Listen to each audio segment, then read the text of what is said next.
Hello, my name is Bob Powelatis, and I am asking for your consideration and vote on Election Day, April the 3rd, for the Wareham Housing Authority. First, I would like to thank WCTV for this public service and for the opportunity to be here tonight. I believe I offer relevant qualifications and background based on a career of experience in both local and state finance and management. Before moving to town, I served the public in many ways. I am a retired First Deputy State Auditor, a former chairman and member of a local housing authority, Board of Assessors, and Board of Selectmen, as well as the Massachusetts Association of Public Housing and Community Development Officials, among other organizations. I will use my experience to work along with other officials to obtain necessary funding to repair, renovate, and modernize the authority's existing units faster in order to reduce the waiting list. I would also work to identify funds to add housing units to house more eligible and worthy tenants from Wareham. I would also work to identify funding sources to obtain much-needed generators so that residents are not without power from storms, as well as to improve the overall infrastructure of the authority, including its grounds and landscape. We have an obligation to help so that more people can live in dignity in an atmosphere of safe and decent housing. In doing so, we can improve the quality of life and property values, not only at the authority, but also the surrounding community. Thank you for your consideration, and don't forget to vote on April the 3rd. For those of you who don't know me, my name is Alan Slavin, and I am running for the 3-year term on the Board of Selectmen. I am a native of Massachusetts, familiar with the town meeting form of government. I married a Wareham native, and we bought our first part-time Wareham home in 1985. In 1995, I moved here full-time. I worked as an auditor and an accountant prior to writing the strategic business plan for a motorcycle dealership and became its general manager responsible for the implementation of the plan and the operation of the business. Then I became the owner-operator of a successful Massachusetts auto and motorcycle parts accessory business, which I operated for more than a decade. After taking a few years off to recharge my batteries, I was employed as the general manager of a Fall River-based international textile manufacturing company for another decade. After the tumultuous town meeting of spring 2007, I decided to begin participating more actively in town government. Having had 5 years of experience as a governor's appointee to the Massachusetts Marine Fisheries Commission, I initially volunteered for the Wareham Marine Resources Commission. In 2007, when the town began looking to evaluate the potential uses of the Tremont Nail property that they acquired in 2004, I felt that my business expertise would be helpful to the Tremont Nail Master Plan Committee that had been formed to identify alternatives. It was my experiences on that committee that introduced me to the complexities of the municipal procedures that impact business development. I also became aware of the capital asset and infrastructure needs that existed in the town to promote that development. These issues led to my membership on the Planning Board and the Capital Planning Committee. I now participate in several Massachusetts regional committees that help provide insight on Wareham's place in the Southeast region. Recently, I realized the town's reactive and uncompromising approaches to problems and issues are jeopardizing our future on all matters of economic development, education, environment, infrastructure, employee relations, financial stability, and citizen satisfaction in the functioning of the town's government. I feel it is time to bring the proactive methods used in successful private industries to formulate solutions to the problems our town currently faces. Our form of government places the executive authority with the Board of Selectmen, where the needed policies must be formulated to address our approach to our governance and our methods of solving municipal issues. For that reason, I have decided to run for a seat on the Board of Selectmen. Thank you. Please come vote April 3rd. 3, 2, 1. Hi, my name's Dave Smith. I'm running for Selectman. Going to make this thing real short and sweet. One thing I can't stand is listening to politicians. So let's get on with it. The biggest question people seem to ask me, and the one that seems to be of most interest, is why I'm running. And this is kind of trite, but you know, I'm doing it to help the people of Wareham. I feel really strongly about that. I want to do the right thing. I want to bring government back to the people. And that's why I'm doing it. I got a quick little speech here that I'm going to read that I wrote out. It's what I want to bring to the Wareham Board of Selectmen. Transparency, accountability, and fairness. I always put the people of this district of the town before the political interests of any political agenda. And I really strongly feel about that. I don't have any agenda. I don't have any backers. The only people that I'm responsible for are the people that voted for me. The Board of Selectmen is perhaps the most important board or committee in Wareham, but few residents know how to access them. I want to change that. I want to bring my services directly to the people. As an example of how I can improve my accountability is by increasing my transparency, by just putting myself out there. I work for the community. I drive a Gatra bus. I'm available to talk to when you need me and you need help. The people of Wareham are also entitled to a selectman who is especially qualified and prepared for the job. As seen on my resume, and by the way, if you want to see my resume or if you want to know something about me, I have a website. It's electdavesmith.org, and you can check me out, ask me questions, and I will respond. My telephone number is there, my address is there, I'm available to the public. I also am on Facebook. Again, it's Facebook, Elect David Smith. Finally, as an independent person, I will take my desires to do the right thing, and I feel that strongly about that, and utilize my determination to bring the Selectman's office back to the people. But this isn't going to work unless the people are also willing to put out. Now, I know you all, most of you anyway, have opinions and feelings towards the town.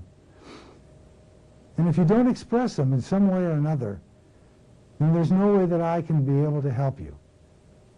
I mean, email me, call me, get a group together and get petitions together. Petitions are always nice because they sort of bring people together on a specific agenda.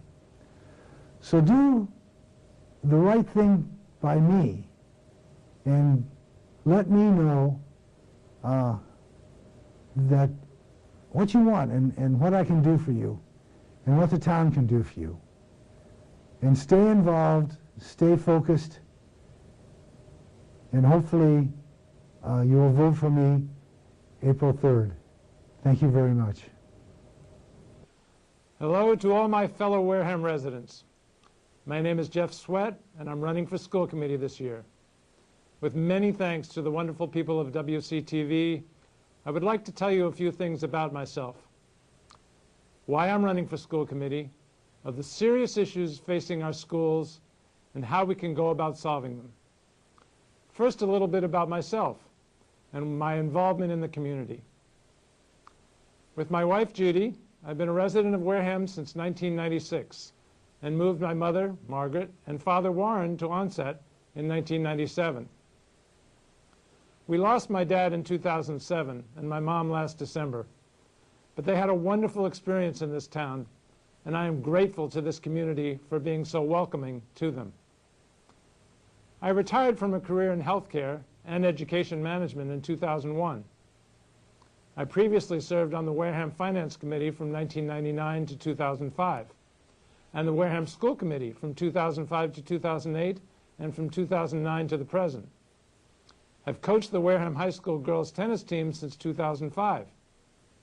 I also served as a member of the Big Brothers, Big Sisters of Massachusetts Bay Board of Directors, following 10 years as a Big Brother. I have tutored GED math at the Wareham Free Library since 2006, and have been a member of the Gleason Family YMCA Board of Managers for 5 years. 3 years ago, I began volunteering as a bus driver for the Wareham Public Schools for athletic and field trips, primarily to help keep athletic fees as low as possible. I'm running for school committee because I have a strong conviction that public education is the most important part of the services that our town provides. When I spoke to you 3 years ago, I said I believe that we must do a better job of supporting and leading our teachers, and that it will require a new and more trusting relationship with them.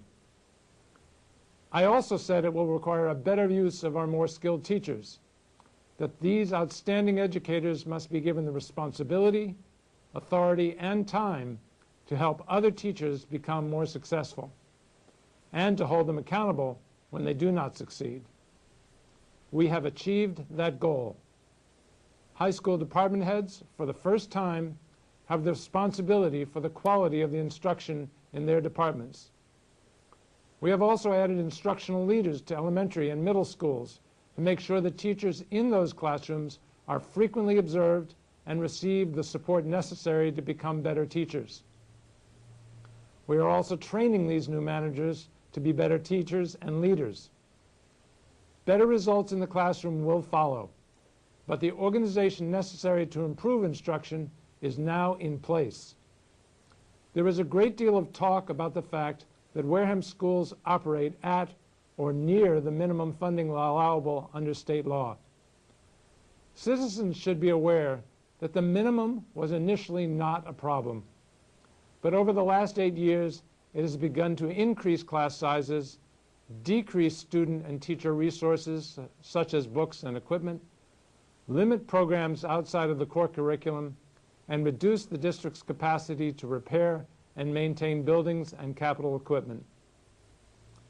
Unless more resources are found for the school year beginning this fall, these problems will become dramatically worse. With the difficult economy, state aid has not kept pace with the needs of the schools, as the cost of employee benefits and special education has increased more rapidly than the Chapter 70 state aid. A child's right to a good education is now at risk because of where that child lives. Property taxes and a state aid formula that is not updated to reflect the true cost of a quality education should not be the basis for funding education in Massachusetts. Asking Wareham taxpayers to make up for this failure is not right, and I promise to fight to change it on your behalf. Thank you for watching. I urge you to vote on April 3rd, and I ask for your support. Hello, my name is Bob Bunstein. I am a candidate for a seat on the Board of Assessors. The Board of Assessors is one of the most important committees in our town. It evaluates the property of every single piece of property in the town. It establishes the tax rate each year. It is the committee that makes the money to run our town.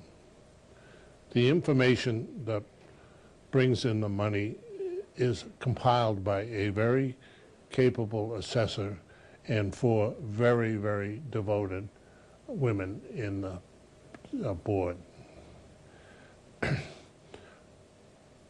We do not like to pay taxes, but it is a necessity of our lifetime. I have been a year-round resident in Wareham for over 22 years. I have been a lifelong resident in the summertime. When I was 3 months old, my parents brought me down, and I have been living here in the summer ever since. I am married with 6 children and 15 grandchildren. My children grew up here enjoying the beaches and the golf and the summer entertainment. Several of my children were lifeguards in the summer programs, and several of my kids worked hard at Little Harbor Golf Course. My grandchildren today are enjoying the benefits of the beaches, swimming, and fishing. I have also lived through the trauma of hurricanes from 1938 until 1992. My parents' home was washed away and destroyed in the hurricane of 1954. My mother, my sister, and my brother were rescued off the island in Hamilton Beach by the Wareham police. Some of the property of our home was discovered after the storm right behind the current town hall. I'm a college graduate and I am a retired structural engineer. For almost 50 years, I owned and operated a steel supply business in commercial construction. I feel that that experience will help me in evaluating residential construction as well as commercial buildings in this area. For the past 10 years, I have enjoyed working for the Board of Assessors. I have been what is known as a data collector. I have been checking building permits and collecting up-to-date data on hundreds and hundreds of homes in the town. I have worked in all areas of the town. Perhaps some of you may recognize my face as I have visited many of you in your own homes. I would appreciate it if you would consider voting for me in the coming election. However, the very most important thing is for you to vote. This is an important election in our town to correct many of our difficult problems. Thank you very much. Hello, my name is Stephen Curry, and I'm running for re-election for the office of Assessor. First, let me tell you a little bit about myself. I've been a resident of Wareham since 1985, have 3 great kids and a 4-year-old grandson. My profession is that of a certified real estate appraiser, and I'm able to appraise any and all residential and small multifamily dwellings in the state. I've been an elected member of the Board of Assessors for the last 17 years. Let me tell you how I got started or interested in being your assessor. In 1993, the town was unable to get new growth or value certified by the state, and the tax bills did not go out for almost a year. The Department of Revenue came into town and took over the assessor's department for 6 months. At the same time, town meeting changed town charter from a 3-person elected full-time board to a 5-member board and a full-time professional director of assessment. This is where I came in. I ran for the office and was elected. At this time, the state required that the assessor's office be fully overhauled as the information and property record cards were considered no good, and the town needed to do a full remeasure and listing of the properties in town. Basically, needed to go out and look at every house and business and make sure your information was correct. I was part of that. I went from door to door and met you, the homeowner, and listened to your concerns, frustrations, and complaints.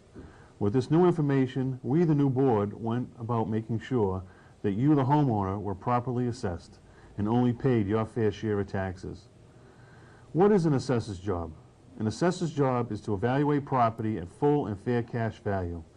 Assessors do not determine your taxes. That is determined by town meeting and the budget. The assessors do implement abatements and exemptions which are governed by state and local laws. We, as members of the Board of Assessors, encourage residents to come in and apply for exemptions, which could include seniors, widows, veterans, the blind, and those who experience hardship. Since the time the state had taken over the assessor's office, we have strived and achieved the goal of bringing back pride, integrity, accountability, and ethics to the office. My job as your assessor is to assess the properties of Wareham as an unbiased and ethical elected official, to follow mass law and to treat all citizens equally. As assessors, we take a separate oath of office, where we are criminally responsible for the valuation of properties that none are to be found biased or fraudulent. This is for all homes, large, small, waterfront, woodlands, commercial, or farmlands. During this last year, the tax bill season, we had a few bumps in the road, where the office did not have a director of assessment for nearly a year. A director was hired, and with the help of the director, the board, and other town offices, we received certification and the tax bills went out. During this time, I was informed by a director as instructed by the administrator that she needed to get our board in line like his. My job as your elected assessor is not to play the political game of being in line or being part of the machine. My job is to protect the rights of the homeowner and the information gathered by the assessor's office, to tell the truth and inform the public of issues that may affect you, the taxpayer. The assessors' meetings are open to the public and have always followed and abided by state law and open meeting laws. If you have any questions or concerns about your assessments or information on your property record cards, please stop by the assessor's office and we will gladly take the time to speak to you or set up an appointment to meet with you. I ask for your vote on April 3rd for assessor, for accountability, integrity, and ethics in your local elected official. Thank you, and vote for Steve Curry, assessor. Good evening. My name is Bruce Savageau, and I am a candidate for the 3-year seat on the Board of Selectmen. I've occupied that seat before. In fact, I was elected 3 prior times to that office. I served as chairman twice. I served as the clerk twice. I also served on the Finance Committee prior to that for 3 years as vice chairman in the last year. That's over a decade of institutional knowledge and experience that is sorely lacking on this current Board of Selectmen. There is no other candidate in the election that can bring that level of institutional knowledge and experience to this Board of Selectmen on day one. Why is that important to you?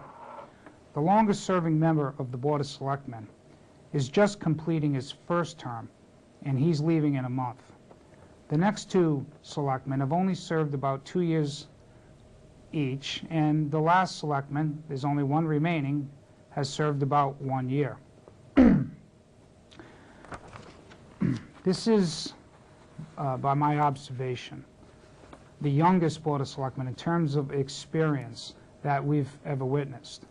Now, new blood is certainly important, but new blood is all that we have right now. That is important because this Board of Selectmen is facing critical issues currently that are being needlessly delayed, and I would submit due exactly because of that lack of experience and therefore leadership.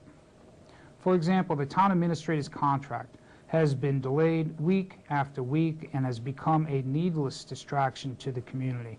Excuse me. The new Board of Selectmen needs to take up these negotiations immediately upon reorganization.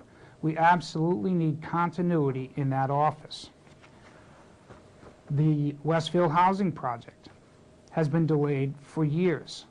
This is a vitally important project for Wareham, and the Board of Selectmen must take the initiative on this rather than passing the lion's share of the responsibility to a committee. As a selectman, I will push for that commitment, and I will insist that we, for example, retain a professional affordable housing consultant to promote that project. The last time we did that, we drew 5 competent bids, and we have not drawn one since. The school busing as an issue simply has to be resolved immediately. The delay on this has been years. Our fleet has deteriorated well beyond its useful life, and over the past several years has failed inspection at an alarming rate. The Board of Selectmen has more than an opinion in this matter. They have statutory legal authority, and they need to accept that responsibility and exercise it. It was astonishing to me that the Board of Selectmen actually allowed, without objection, a unanimous vote of that board to appoint graduate-level Masters in Public Administration students to study the busing matter, only to be unilaterally revoked by a single member of the Capital Planning Committee. To add to that recent example of a board abdicating its authority and responsibility, we have sewer contracts being needlessly delayed and critical cost information being withheld from residents who need to know that information so that they can adequately plan their own finances. This is not how you treat your ratepayers. Needless delay is needless cost increases.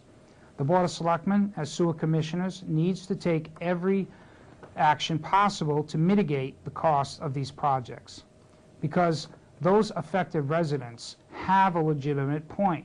These last few contracts are, in fact, the most expensive of the 12 neighborhoods to be sewered. For example, every resident in the Commonwealth of Massachusetts is entitled by law to a $6,000 tax credit for those taxpayers required to move off septic and onto sewer if mandated by a legislative act. In 2004, the town meeting, Article 27, mandated the sewering of the 12 neighborhoods. That is a legislative act. And the Board of Selectmen should immediately apply to the DOR for that certification. That can't happen if the board places a contract on the table and refuses to take it back up. This Board of Selectmen just failed to honor a town meeting vote by missing a critical joint meeting of the Board of Selectmen, the Finance Committee, and the School Committee, mandated by town meeting. Only one selectman showed up, Ellen Begley. The others didn't even provide notice that they would not show or ask for a rescheduling of that appointment. The other 4 were no-shows, as I say. The fact that this Board of Selectmen is refusing to engage in the critical issues faced by this community is exactly what this election is all about. It's tough to advance any agenda or issue with a quorum of 1. This Board of Selectmen is also facing critical decisions in the immediate future as well. The town administrator has published a 5-year analysis predicting a $6 million deficit over that period. The Board of Selectmen's job, as defined by charter, is to give guidance to the town administrator in the form of fiscal priorities. It is a very real possibility that cuts to the budget and cuts in services as a result will be required. Does this Board of Selectmen have the experience, the political courage to make tough decisions in the budget process? That's leadership, and that's what this election is about too. Excuse me. The school administration is now seeking essentially a 15% increase in their budget in just 1 year in the form of a tax increase, both by a Proposition 2.5 operational override and a debt exclusion in the gross amount of approximately $2.5 million. That comes on top of the $1 million town meeting authorized by tapping into the town's employees' healthcare trust fund to finance the schools last year, plus the $400,000 given over and above the schools department's budget the year prior. The only legal authority in this community under our charter that can place an override on a ballot initiative is the Board of Selectmen, irrespective of a town meeting vote. That's going to be a gut check question for this new Board of Selectmen after the next election. The town meeting will also be asked to assume the cost of a second library at exactly the same time that they're being asked to raise their own taxes to finance the schools. Again, the board cannot capitulate by saying these are strictly town meeting issues. Well, yes, they are. But again, only the Board of Selectmen can accept gifts of property, in this instance, a second library added to the budget. The Capital Planning Committee is now seeking $75 million in capital improvements over the exact same period of time that the town administrator is predicting millions of dollars excuse me, in deficit. The question to the next Board of Selectmen is, where in the world are we going to find all that money to finance all those requests? Are we just going to continue to raise taxes on an already overburdened taxpayer as the sole solution to our fiscal crisis? I believe the old expression is, when you find yourself in a hole, stop digging, stop piling on. We are all adults. We need to have adult discussions leading to adult solutions. So what are some of those solutions to our long-term structural deficit? Well, first and foremost, it's economic development.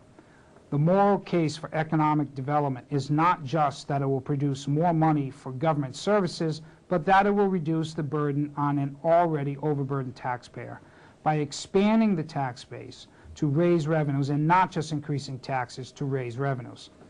One way to accomplish this is to attract commuter rail to Wareham, a $300 million investment in this community. Another is to complete the Westfield project, a $30 million investment in this community. These would just be some of the many financial initiatives that I will pursue as a selectman. The right path is almost never the easy path. The platform issues of my candidacy is infrastructure development to promote economic expansion, fiscal responsibility, and just being on the side of the people, all the time. Government is out of control on all levels, federal, state, and local. On the issue of spending, this is exactly what happens when you run out of other people's money. The next Board of Selectmen needs to prioritize and focus on core services, hold the line on spending, save for the future, and build the path for future success by building that infrastructure. I hope you will agree with this vision, and I hope you will think about this on April 3rd. Thank you, and I wish Wareham only the best. Good night. Hello everyone, my name is Amit Johar. I'm running for the two-year selectman seat in Wareham. Just to bring you a little bit up to speed about my background, since I'm so new to this race. Folks, my family moved here in 1988 when I was 10 years old. I moved here with my father, mother, and two younger sisters. Currently we own two businesses in town. My parents, as well as my sister, manage the stores. And my younger sister is a CPA at a firm in Boston.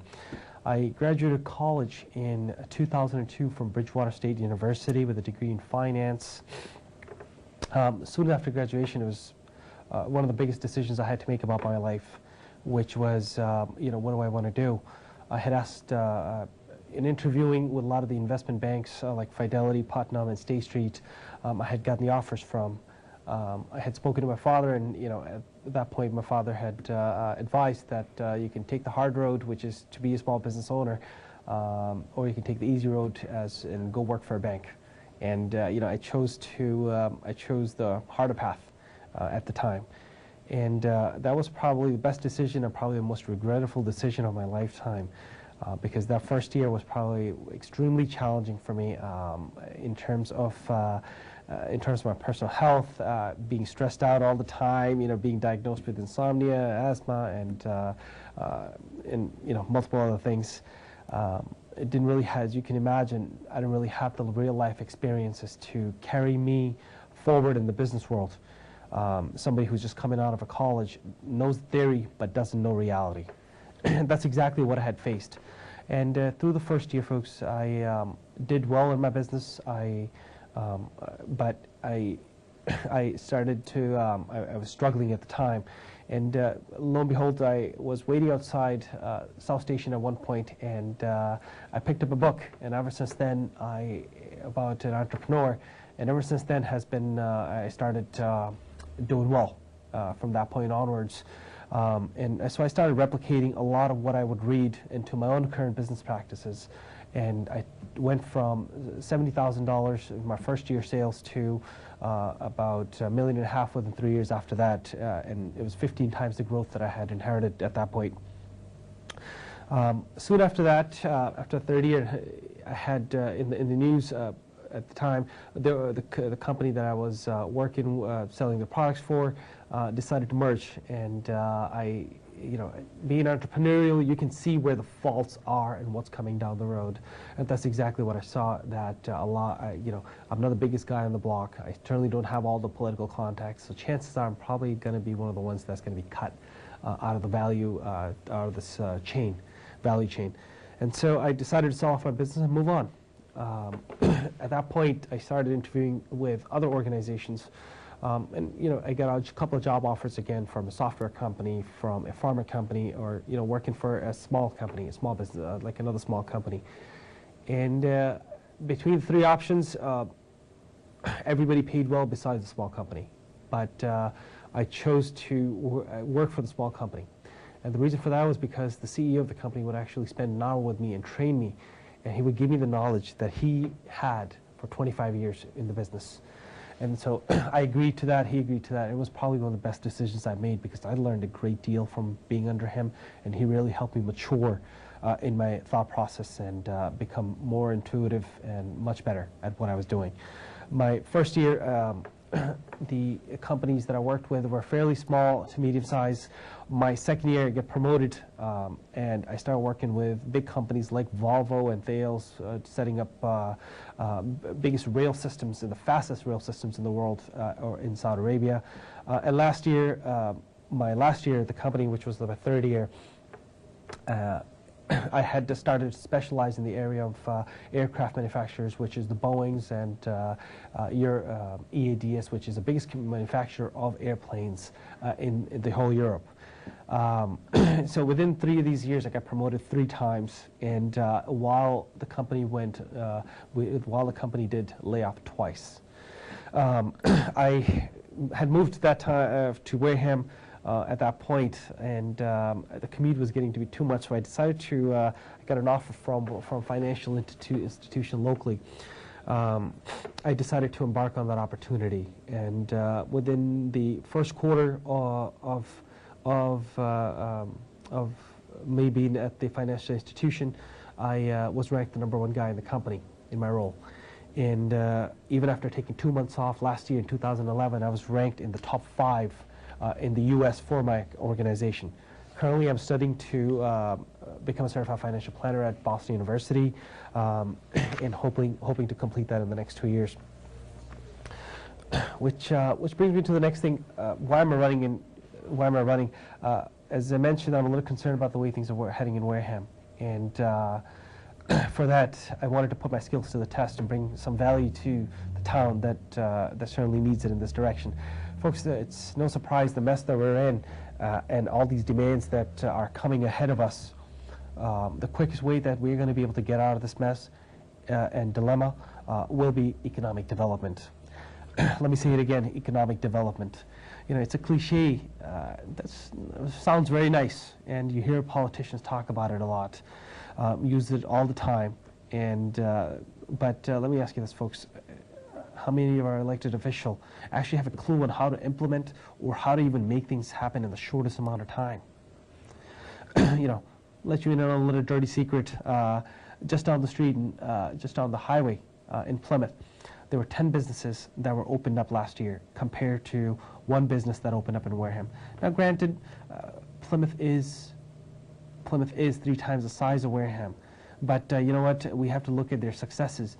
And one question that we certainly have to ask about their model is, you know, and certainly have to ask a question for a lot of the small businesses, you know, why do businesses shy away from coming into Wareham with all the beautiful resources and the potential magnet for tourism that we have to offer? You know, the answer is, I think, and you'll agree, because they're scared. They're scared because of the mountains of permits and regulations and prohibitions that our town government imposes on these small businesses that want to set up shop here. And even on those that are already established here, they're struggling. Now, granted, there are environmental and constructional mandates that new business development has to follow. But what's different about Plymouth model for success is that the would-be entrepreneur doesn't have to navigate through those expensive and treacherous waters on his or her and herself.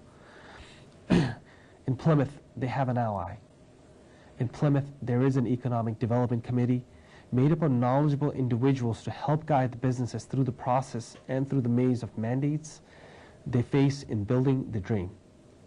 They're advised on what they need to anticipate and prepare for, and how to help how to get help that they desperately need. The success of this model speaks for itself. 10 new businesses for 1 business here in Wareham, where the business owner can never be sure of what new impediments is lurking around the corner to slow down and dampen his or her enthusiasm. Folks, if elected, I'll champion the pursuit of Plymouth's model of economic development.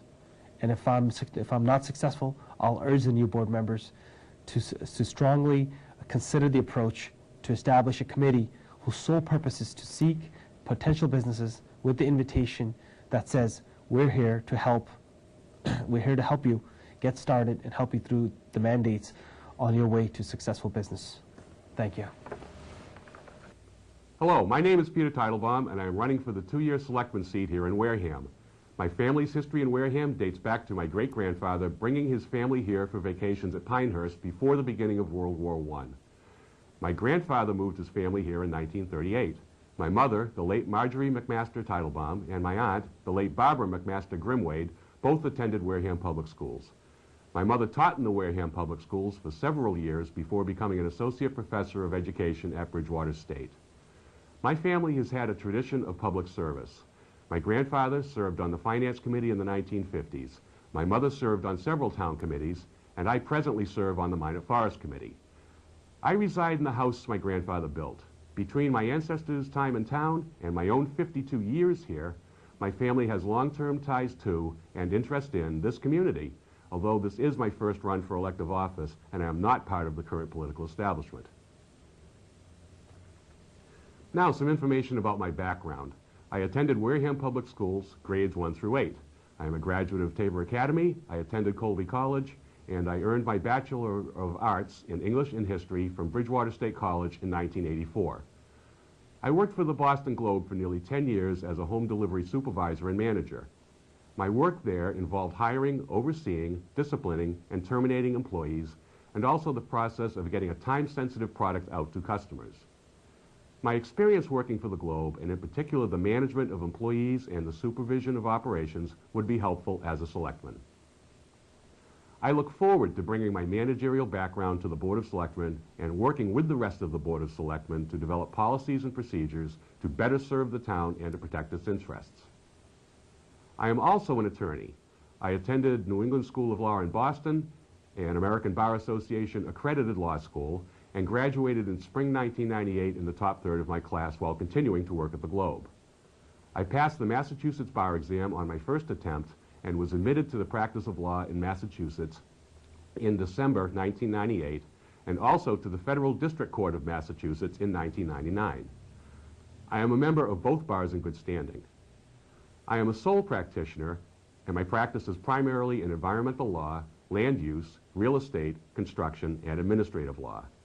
I believe that working as an attorney has taught me negotiating skills and also the ability to bring people together. When you come out of law school, you are stuffed full of the law, but that alone does not give you the tools to be a successful negotiator. Only working in the field will teach you that. I have the skills to negotiate and oversee the negotiations of contracts with employees and to work with existing businesses, and also to make deals to bring new businesses to town. In addition to wanting to put my skill set to work for the town, I am also running for selectman because I believe in our town and its people and want to serve as the representative of all people and businesses located here. I believe that my legal experience, combined with my background in management, makes me ideally suited to be a selectman. We face a difficult period in our town's history.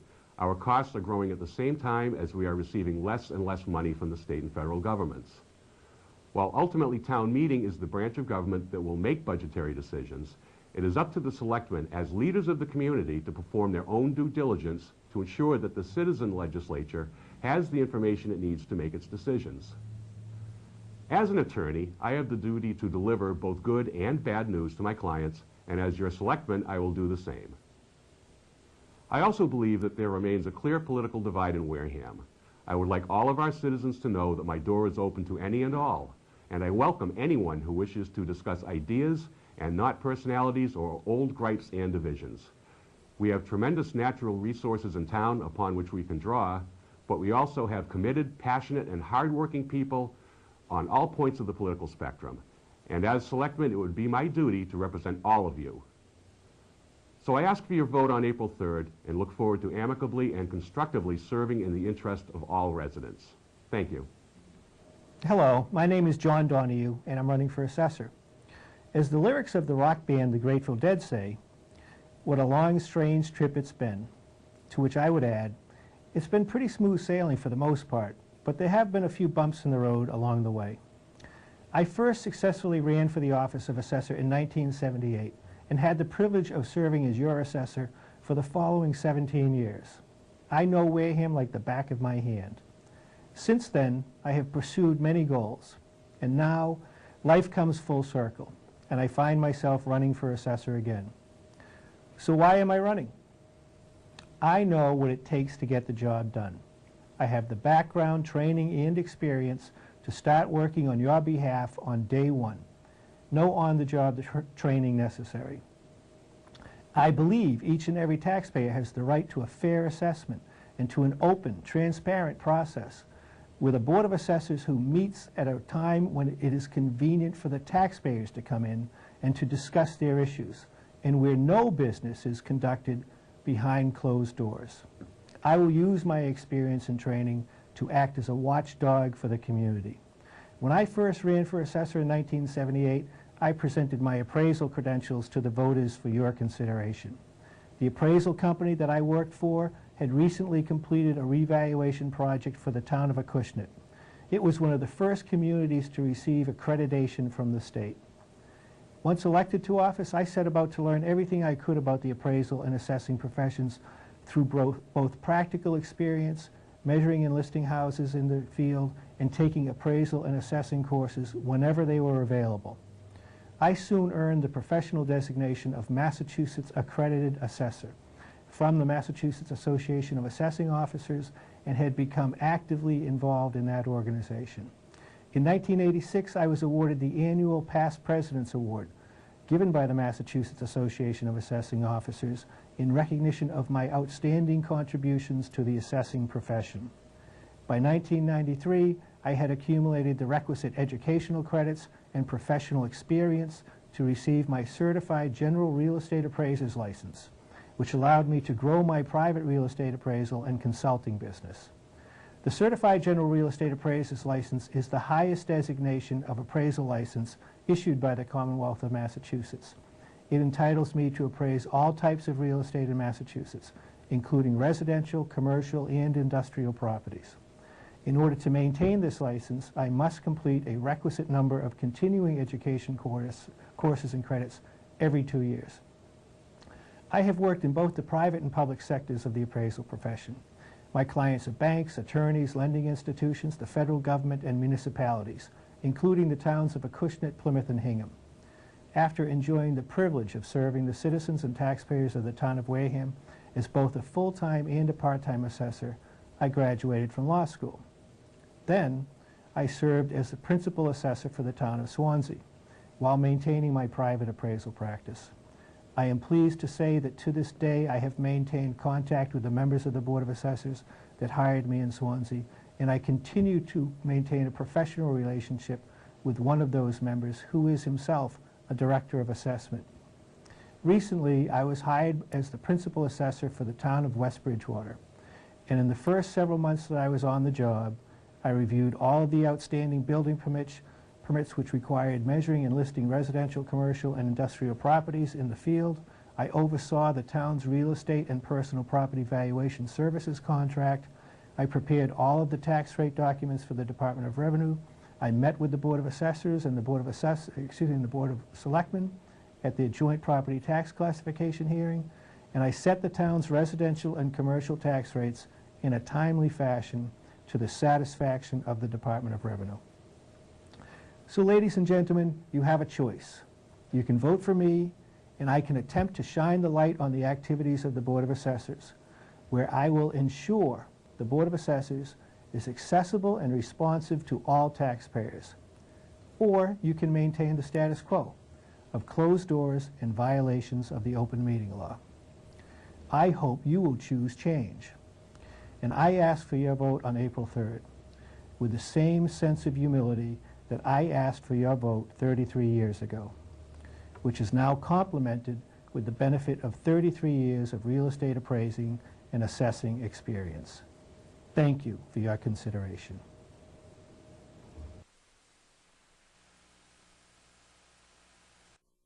But now with these overrides, the true overrides, the first year, great, it goes toward that. And now that's permanent. Your taxes are permanently. And the town administrator can use that for whatever they want. I mean, exactly. and pull some kind of shell game and look like it's defund the schools, and put money over here, and then say, oh yeah, here's your override, we'll put it back, and Yes. And that's what I'm leery of. So I've got I support it in the sense that I don't want to lose any more teachers, but it's tepid support. It's a shame it's come to that, Yeah, well, one of the things about the difference between a debt exclusion and an override, I asked this question many years ago till I found out what the answer to it was. You can't use a debt exclusion for salaries, and No, you can't do has to be that. tangible. It has to be an override. And because I said, well, why can't we do a debt exclusion for this? And I was told, no, it's not allowed. Now, with the override, I've been told we could keep the override for a while and then pass an underride, but true. Yes. I think that once that money is there, the chances of passing an underride is going to be very, very difficult. I agree. So I'd rather not see that override in there either. Okay. Now comes the big question, and I don't know if you are really, well, you may be aware of it, so I'll ask the question. How can we increase the school funding beyond the minimum, as it's always approved for Upper Cape Cod? When they come in with their budget, there's always an increase, and there's going to be one this year again. Yeah. And nobody blinks an eye over that. I mean, I know it's a wonderful school. Nobody's saying anything bad about it. But that increase, they never blink an eye and they pass it. It's part of our budget, and it goes right through, and it's not questioned. It was questioned when I was on the Finance Committee, but that went right under the carpet. No, you're right. It isn't questioned. It does just get approved without a bat of an eye, and it's the dynamic is so interesting. I mean that it's the same. There are kids too. Yes, they are. This isn't just Upper Cape. This is Wareham kids going to Upper Cape, and we're so ready to fund that, and we're so ready to do that, and that's great. I'm gonna raise my hand. I don't know if we really have a choice because we have to. But I mean, I'm gonna raise my hand. Yes, fund it. But let's fund us. Us too. I mean, let's catch up. Yeah. Nobody seems to bring that up. Yeah, you're absolutely right, but it is now with forums like this. I saw Jeff when he was on here, and I saw him come up with the numbers on the rates of growth, and it was staggering. And I didn't know it was that staggering. Now I do, and a lot of people that are watching your show do too. And that point's going to be hammered home again at this town meeting, I'm sure.